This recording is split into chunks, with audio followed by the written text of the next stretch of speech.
I will do it, and it's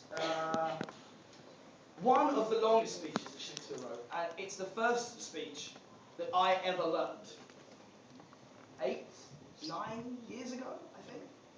And I still remember it. It's still my favourite. And although To Be or Not to Be is Shakespeare's most famous speech, and it's from Hamlet, this speech, oh my God, it's about. I'll tell you the story of what leads into the speech. His two school friends.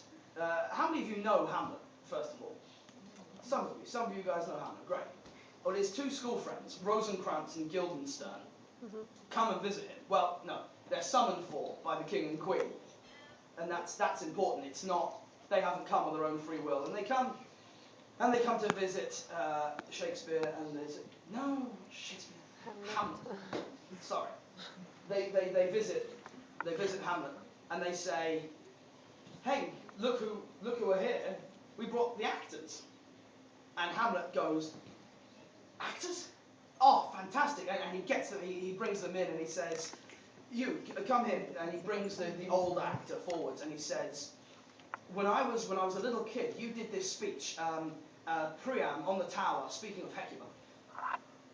Do you remember that speech? And the actor goes, yeah, I think so. And he does this speech. And then in the speech, because he's an actor, and he's pretending, he cries. And he gets emotional. And he speaks loud, and it's very big, and he cries for Hecuba. And then they leave. The actors go, and Hamlet's friends go, and Hamlet is left on his own. And then the speech starts, and he says, I can't believe it. I can't believe that this actor, this player, can cry, and yet me, who actually has all of this hardship, who actually has a dead father, who actually has an adulterating mother, who actually has a bastard of an uncle, I do nothing. I've done nothing. And that's what this speech is about. And I absolutely love it. Oh, what a rogue and peasant slave am I? Is it not monstrous that this player here, but in a fiction, in a dream of passion, could force his soul so to his own conceit, that from her working all his visage one, tears in his eyes, distraction in his aspect, a broken voice, and his whole function suiting with forms to his conceit.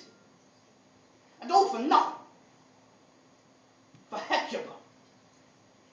What's Hecuba to he, or he to Hecuba, that he should weep for her?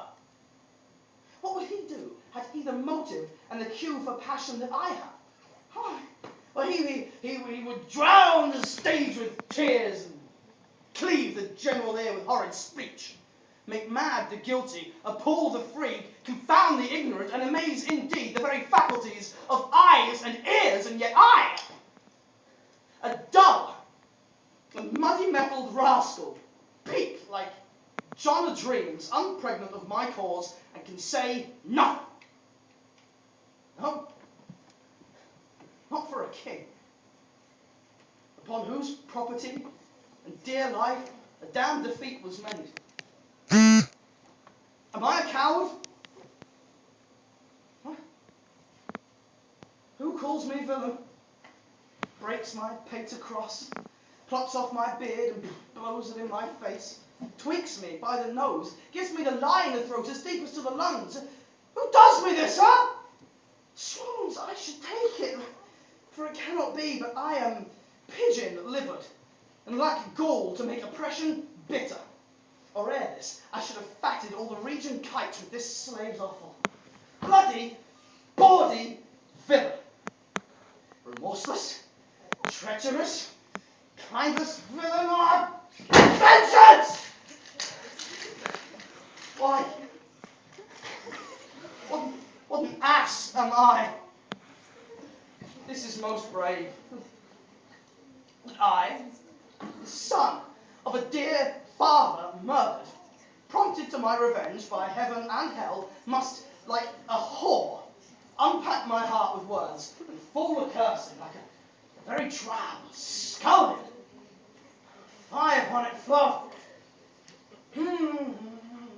About my brains. Huh. I have heard that guilty creatures, sitting at the play, have by the very cunning of the scene been struck so to the soul that presently they have proclaimed their malefactions. For murder, though it hath no tongue, will speak with most miraculous organ. I'll have these players play something like the murder of my father before mine uncle. I'll observe his looks, I'll tempt him to the quick, if he but blench.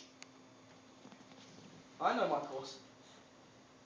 This spirit that I have seen may be a devil, and the devil have powers to assume a pleasing shape, yea, and perhaps out of my weakness and my melancholy,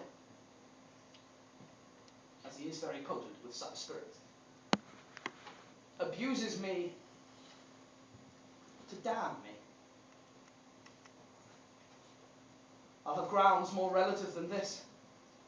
The play is the thing, wherein I'll catch the conscience of the king. There you go, that was from Hamlet.